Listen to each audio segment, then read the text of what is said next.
Hello दोस्तों, नमस्कार। मैं एसएन यादव एक बार फिर से आप सभी का समीक्षा एकेडमी अलीगढ़ के यूट्यूब चैनल पर दिल की असीम गहराइयों से आप सभी का हार्दिक अभिनंदन एवं स्वागत करता हूं। दोस्तों, उम्मीद करता हूं कि आप सभी लोग अपने अपने लक्ष्य की प्राप्ति के लिए पूर्ण आत्मीयता के साथ अध्ययनरत होंगे। दोस्तों, यदि आप हमारे यूट्यूब चैनल पर नए हैं और अभी तक आपने हमारे यूट्यूब चैनल को सब्सक्राइब नहीं किया है तो प्लीज़ चैनल को सब्सक्राइब कर लें और बेल आइकन को भी प्रेस कर लें ताकि हमारी आने वाली हर वीडियो की नोटिफिकेशन आप तक सबसे पहले पहुंचे और आप उसका लाभ ले सकें। दोस्तों, हम बात कर रहे थे सर्कुलेटरी सिस्टम के बारे में, जहां पर हमने ह्यूमन हार्ट के बारे में बात कर ली है। आज उसी कड़ी में हम बात करेंगे ब्लड के बारे में कि ये ब्लड का काम क्या होता है, किस तरीके से इसकी कार्यप्रणाली होती है। तो आ जाइए दोस्तों,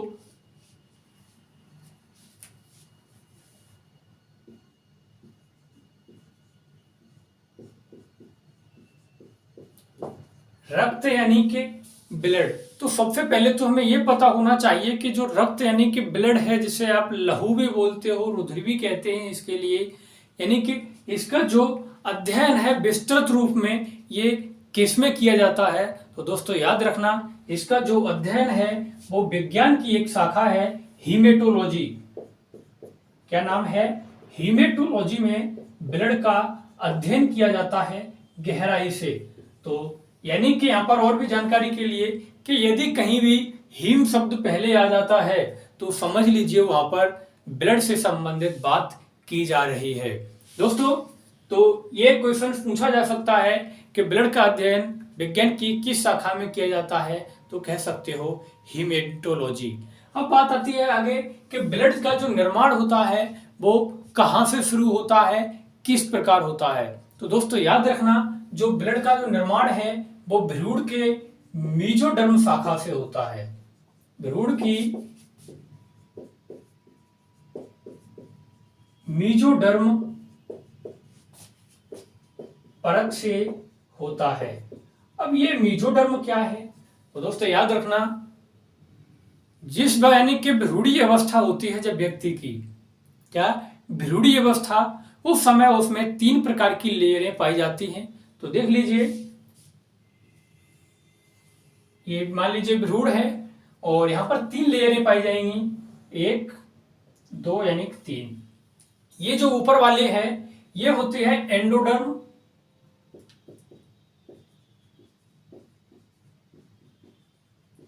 जबकि ये मिडल वाली क्या है? मीजोडर्म। और लास्ट वाली ये क्या है? एक्टोडर्म।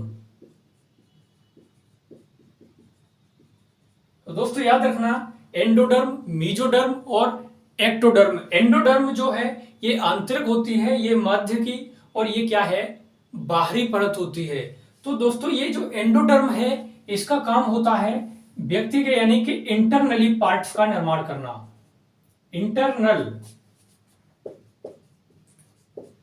इंटरनली पार्ट्स का निर्माण कौन करता है? तो भ्रूण की यानी कि भ्रूण अवस्था में कौन करता है? एंडोडर्म लेयर करती है। अब इंटरनली पार्ट्स में कौन कौन आते हैं? तो इंटरनली पार्ट्स में आते हैं दोस्तों, यानी कि जैसे आपका यानी कि intestine, liver, thymus gland, thyroid gland, तो यानी कि स्टोमच हो गया।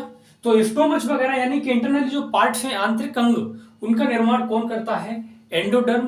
अब ये जो मीजोडर्म है इसका काम क्या है? तो दोस्तों वही आ जाइए जो हम बात कर रहे थे, यानी कि मीजोडर्म जो परत है ये निर्माण करती है ब्लड हो गया, हार्ट हो गया, बोन हो गया, यानी कि कंकाल यानी कि हड्डियां हो गई, हृदय हो गया, ब्लड हो गया।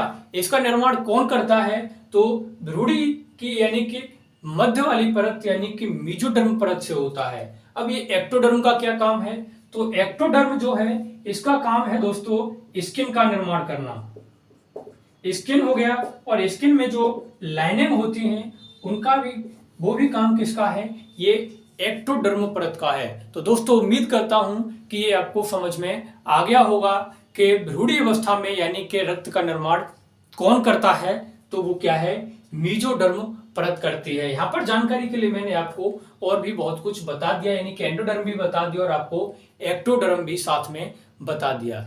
यदि दोस्तों स्क्रीनशॉट अगर आप इसका लेना चाहते हैं तो ले लीजिए, उसके बाद फिर हम आगे बात करने वाले हैं।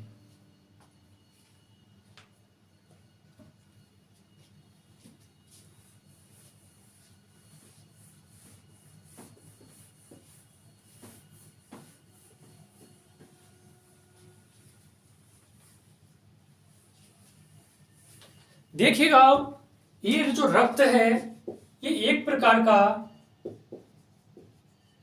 तरल संयोजी ऊतक होता है, एक प्रकार का तरल संयोजी ऊतक है।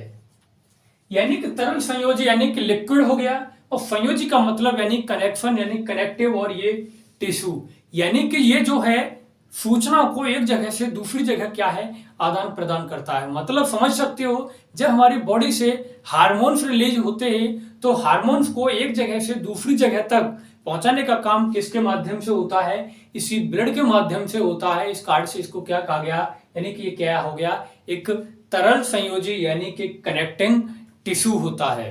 दोस्तों अब आइए इसके बारे में और भी बात करते हैं कि रक्त जो है वो क्षारीय होता है या अम्लीय होता है।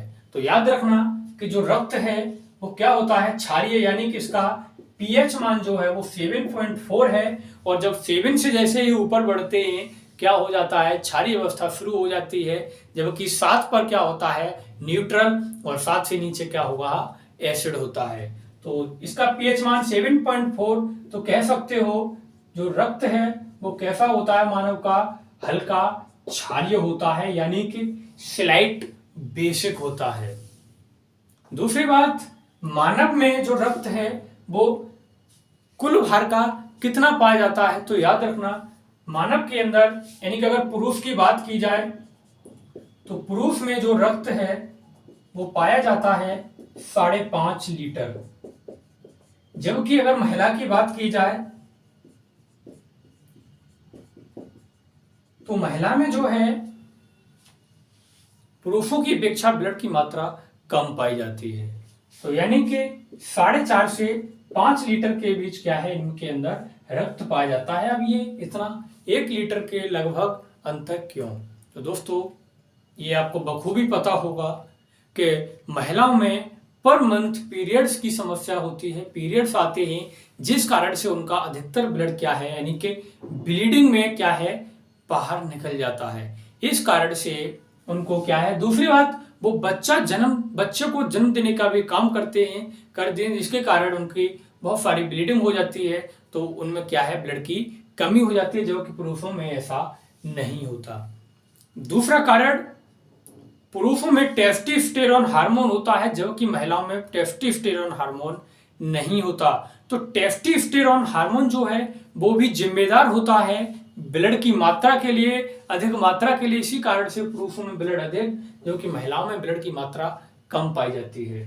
अब और आगे देखिए, पुरुषों में जो ब्लड होता है, यानी कि मानव कह सकते हो, तो मानव का जो रक्त है वो ठंडा होता है या गर्म, तो मानव जो रक्त है वो कैसा होता है, गर्म होता है।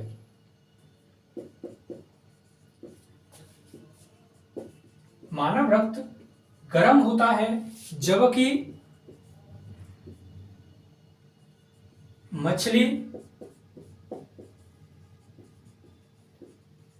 छिपकलियां, मेढक, सांप, कीट वगैरह आदि, इनमें जो ब्लड है वो गर्म न पाकर के कैसा होता है दोस्तों, ठंडा ब्लड होता है, यानी कि ठंडा रक्त होता है इनके अंदर। तो ये क्वेश्चंस आपको याद रखना जरूर, बहुत ही इंपॉर्टेंट है कि छिपकली, मेढक वगैरह, सांप वगैरह, कीट हो गए, इनमें ब्लड ठंडा होता है या गर्म होता है, तो दोस्तों इनके अंदर ब्लड कैसा होता है, ठंडा होता है। उम्मीद करता हूं कि ये आपको समझ में आ गया होगा।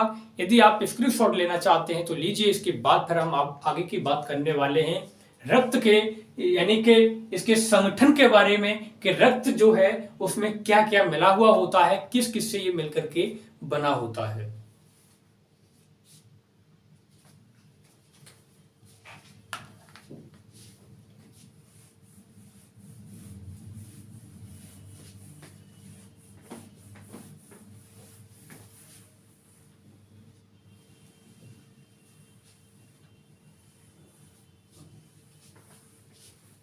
तो देखिएगा दोस्तों, अब यहां पर रक्त का संगठन की बात करते हैं तो इसे दो भागों में बांटा गया है। नंबर एक क्या है, तरल भाग यानी कि प्लाज्मा।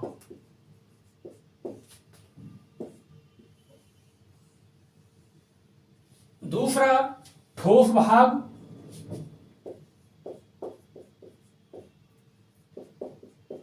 यानी किसे कड़की भाग के नाम से भी क्या है जाना जाता है। यानी कि ब्लड जो है वो लिक्विड में भी पाया जा रहा है और कणों के रूप में भी यानी कि सॉलिड अवस्था में भी क्या है ये इसमें ब्लड होता है। अब कौन कौन से भाग होते हैं उनकी हम आगे बात करेंगे। अब ये जो तरल भाग है प्लाज्मा, इसकी मात्रा कितनी होती है, तो कुल ब्लड यानी 100% होता है कोई अपने आप में चीज, तो जो प्लाज्मा है दोस्तों ये जो है 55% पाया जाता है। 55% मात्रा किसकी होती है, तरल भाग होता है, जबकि ठोस भाग जो होगा वो कितना होता है, 45% होता है। तो समझ में आ गया होगा कि यहाँ पर ठोस भाग ज्यादा होता है या तरल भाग। तो तरल भाग की क्या है मात्रा ज्यादा होती है। अब ये जो तरल भाग यानी कि प्लाज्मा, इसे दो भागों में बांटा गया है, यानी कि एक तो प्लाज्मा और दूसरा क्या है जल यानी कि अन्य। तो दोस्तों देखिएगा यहां पर प्लाज्मा जो है इसकी जो मात्रा है वो कितनी पाई जाती है, 90 से 92%, जबकि अन्य में क्या आता है 8 से 10%।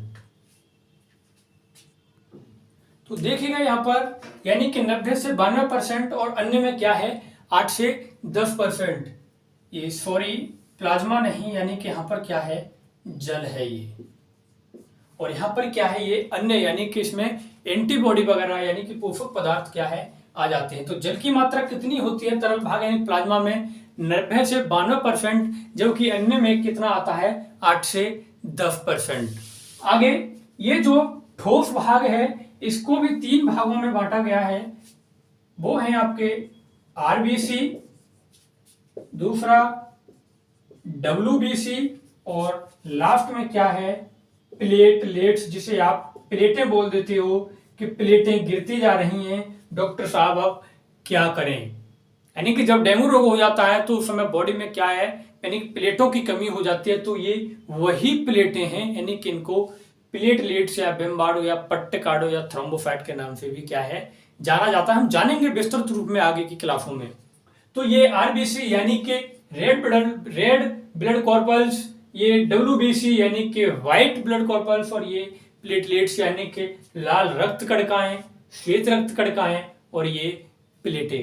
तो दोस्तों सबसे पहले हम बात करने वाले हैं अब प्लाज्मा के बारे में कि ये प्लाज्मा है क्या, इसका काम क्या होता है।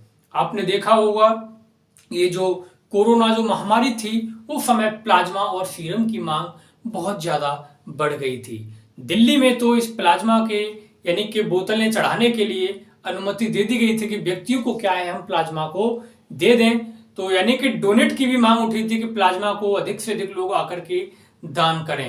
यानी कि प्लाज्मा में होता क्या है, ब्लड नहीं देना होता, यानी केवल केवल केवल क्या देना पड़ता है, प्लाज्मा देना होता है। तो दोस्तों आइए इसकी तरफ बात करते हैं अब।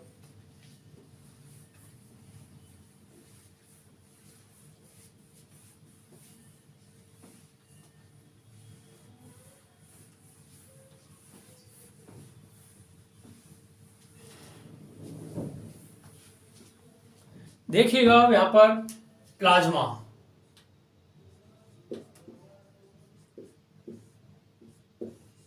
प्लाज्मा क्या है, एक तरल भाग है, एक तरल पदार्थ है, बहुत ही ज्यादा मात्रा में लिक्विड है ये। अब इसका रंग कैसा होता है, तो प्लाज्मा जो है एक बहुत ही हल्के पीले रंग का होता है, हल्के पीले रंग का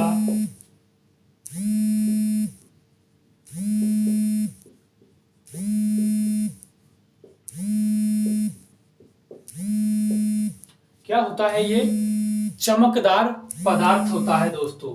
यानी कि आपने देखा होगा जब चोट लग जाती है, यानी कि जब चोट लग जाती है तो देखा होगा जब ब्लड बह जाता है तो जब वो स्किन पर कुछ समय के पश्चात जब वो सूख जाता है तो देखा होगा आपने कि किनारों की तरफ क्या है वो पीला सा दिखाई देता है और चमकदार प्रतीत होता है। आइए आगे प्लाज्मा के बारे में। प्लाज्मा जो है इसमें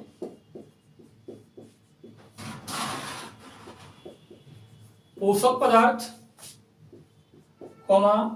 उत्सर्जी पदार्थ। अब उत्सर्जी पदार्थों में क्या होगा, तो उत्सर्जी पदार्थ जो हैं इसमें यूरिया हो गई, यूरिक अम्ल हो गया, आगे उत्सर्जी पदार्थों में क्रिएटिन भी आता है दोस्तों। ये जो है पोषक पदार्थ न्यूट्रिएंट्स हो गए। उत्सर्जी पदार्थ जो यानी जिनका एक्सक्रिएशन करना होता है उसमें यूरिया हो गई, जो मूत्र के द्वारा क्या है व्यक्ति उत्सर्जन कर देता है। आगे यूरिक अम्ल और ये क्या है क्रिएटिन, जो क्या है पक्षी इसका त्याग करते हैं। आगे क्रिएटिन के अलावा कुछ यानी गैसें भी होती हैं। अब गैसों में क्या होगा, तो O2 हो गई, CO2 हो गया। तो प्लाज्मा में जो है ऑक्सीजन और कार्बन डाइऑक्साइड भी क्या है पाई जाती हैं आदि। आगे एंजाइम भी इसमें क्या है पाए जाते हैं। हार्मोन्स भी हो गए। हार्मोन्स के अलावा दोस्तों यहाँ पर रक्त स्कंदन कारक यानी कि ब्लड क्लॉटिंग फैक्टर, बहुत ही इंपॉर्टेंट। ब्लड क्लॉटिंग फैक्टर यानी कि ब्लड को जमाने में जो सहायक होता है वो क्या कहलाते हैं, रक्त स्कंदन कारक। इसके अलावा इसमें प्रतिस्कंदन कारक भी पाए जाते हैं, यानी कि कोगुलेंट फैक्टर। कोगुलेंट फैक्टर यानी कि ये जो है वो ब्लड को जमने से रोकते हैं। तो दोस्तों ये क्या है, ये प्लाज्मा के अंदर ये पदार्थ क्या है पाए जाते हैं। तो आप बता सकते हो इसमें क्या क्या होता है। तो जो सबसे इंपॉर्टेंट है वो क्या है, ये रक्त स्कंदन कारक यानी कि ब्लड क्लॉटिंग फैक्टर, और दूसरा क्या है ये कोगुलेंट फैक्टर। अब देखना यहाँ पर ये ब्लड क्लॉटिंग फैक्टर में कौन सा होता है, जो यानी कौन सा ऐसा पदार्थ है जो ब्लड को जमाने का काम करता है। तो ब्लड क्लॉटिंग फैक्टर में वो है दोस्तों फाइब्रिनोजन प्रोटीन। ये जो फाइब्रिनोजन जो पदार्थ है ये क्या है, ब्लड को जमाने में सहायक होता है और ब्लड को जमा देता है। जबकि ब्लड को जमने से रोकने के लिए जो पदार्थ होता है वो है हेपेरिन। तो दोस्तों बहुत ही इंपॉर्टेंट है, इसे स्टार लगा लीजिए यहाँ पर डबल डबल।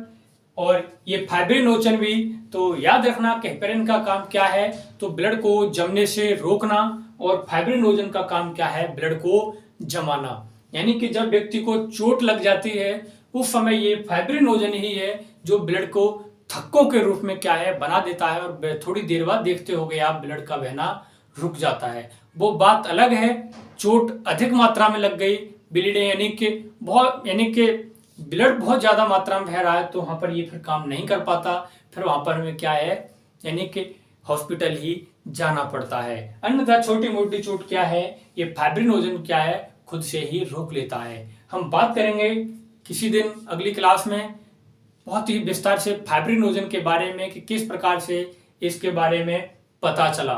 तो दोस्तों अब हम आगे बात करने वाले हैं कि ये जो प्लाज्मा है इसमें कितने प्रकार की प्रोटीनें पाई जाती हैं और उनका काम होता क्या है। दोस्तों और भी यहाँ पे याद रखना, प्लाज्मा जो है पदार्थ की चौथी अवस्था भी होती है।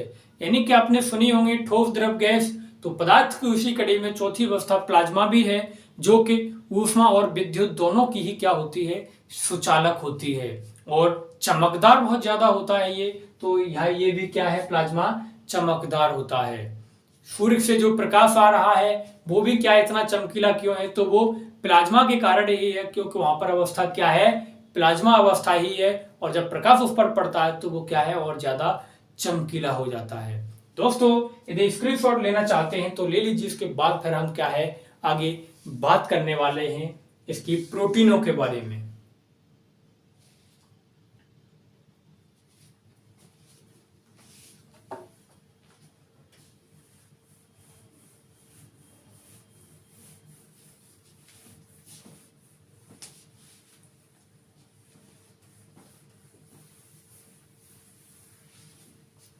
अब देखिएगा यहां पर दोस्तों, प्लाज्मा में 3 प्रकार की प्रोटीनें होती हैं।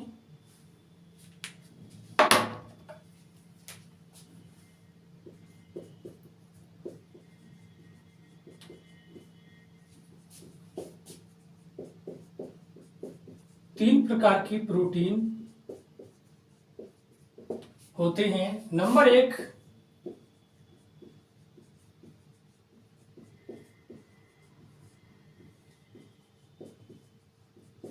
फाइब्रिनोजन प्रोटीन, दूसरी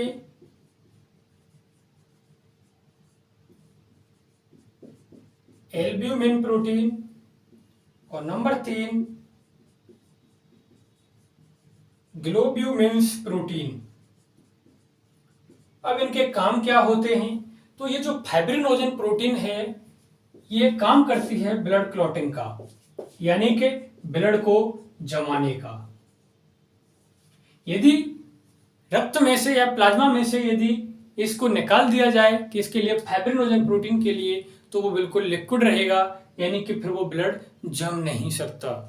आगे एल्ब्यूमिन प्रोटीन, एल्ब्यूमिन प्रोटीन जो है वो हमारे बॉडी का जो टेम्परेचर है उसको क्या है, बैलेंस बनाए रखने का काम करती है ब्लड के माध्यम से।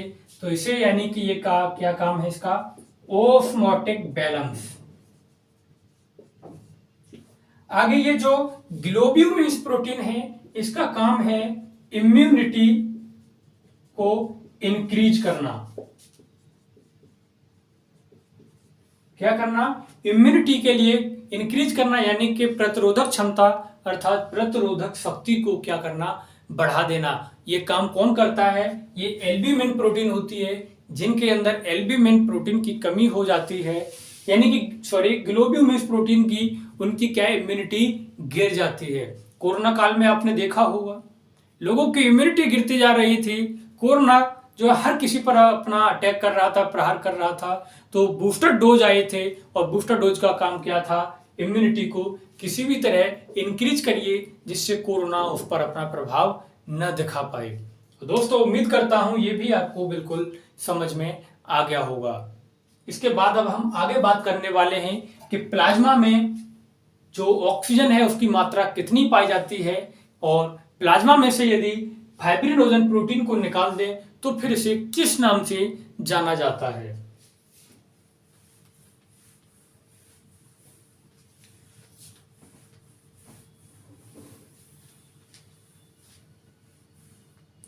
तो देखिए यहां पर अब नोट करके लिख सकते हैं,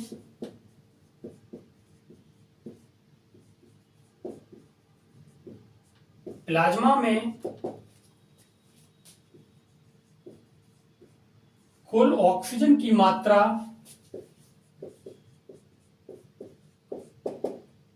कुल ऑक्सीजन की 3% मात्रा पाई जाती है।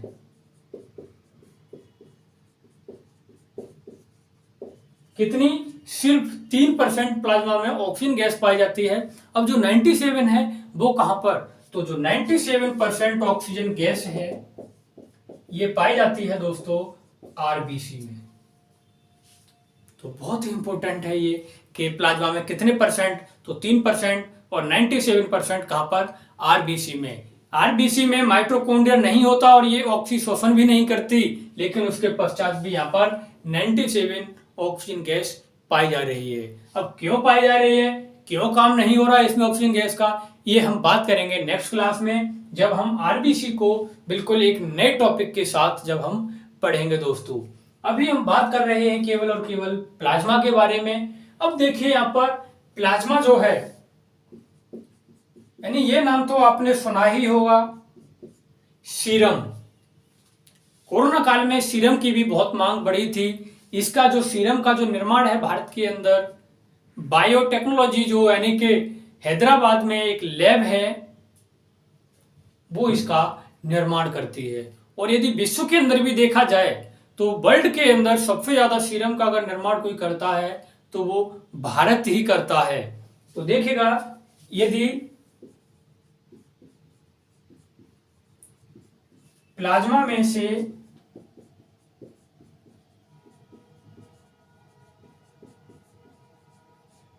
फाइब्रिनोजन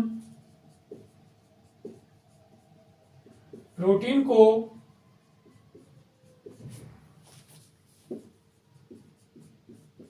निकाल दिया जाए तो जो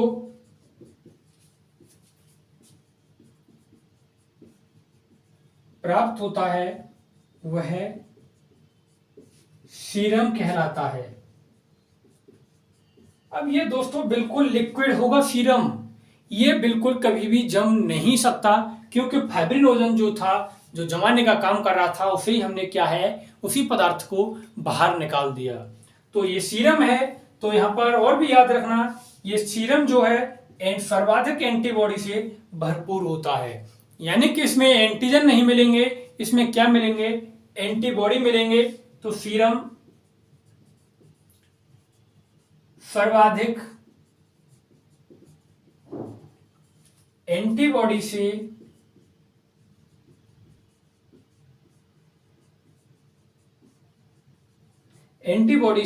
भरपूर होता है। तो एंटीबॉडी जो है वो सीरम में होंगे, जबकि जो एंटीजन है वो आरबीसी की कैप्स पर पाए जाते हैं, आरबीसी की सतह पर पाए जाते हैं दोस्तों। तो उम्मीद करता हूं कि ये सब आपको बिल्कुल समझ में आ गया होगा। तो ये सीरम बहुत इंपॉर्टेंट है और प्लाज्मा दोनों ही, कि सीरम का निर्माण कब होगा या सीरम क्या होता है। तो याद रखिए कि यदि प्लाज्मा में से फाइब्रिनोजन प्रोटीन को निकाल दें तो जो पदार्थ प्राप्त होगा आपके सामने वो क्या कहलाता है, सीरम कहलाता है, जो कि सर्वाधिक एंटीबॉडी से भरपूर होता है। इसकी भी मांग कोरोना काल में बहुत ज्यादा बढ़ी थी कि किसी भी तरह व्यक्ति को यदि सीरम को दे दिया जाए, चढ़ा दिया जाए बोतलों के माध्यम से, सिरंज के माध्यम से, तो उसकी इम्यूनिटी जो है वो एक साथ क्या है, जल्दी से वो रिकवर होगा वो व्यक्ति। कारण क्या है रिकवर होने के लिए, तो कारण वो है क्योंकि उसमें सर्वाधिक एंटीबॉडी पाए जा रहे हैं, और जब एंटीबॉडी पाए जाएंगे तो एक साथ जाकर के वो क्या है, अपना प्रभाव उस पर दिखा देंगे, और जो भी वहां पर वायरस बैक्टीरिया होगा उसको क्या है, भगाने का काम करेंगे। तो दोस्तों उम्मीद करता हूं ये आपको बिल्कुल समझ में आ गया होगा। और दोस्तों यदि आपको हमारी क्लास अच्छी लगी हो तो क्लास को लाइक करें, और आप हमारे YouTube चैनल पर नए हैं और अभी तक आपने हमारे YouTube चैनल को सब्सक्राइब नहीं किया है तो प्लीज चैनल को जरूर सब्सक्राइब कर लें और बेल आइकन को भी प्रेस कर लें। दोस्तों इसी के साथ थैंक यू सो मच।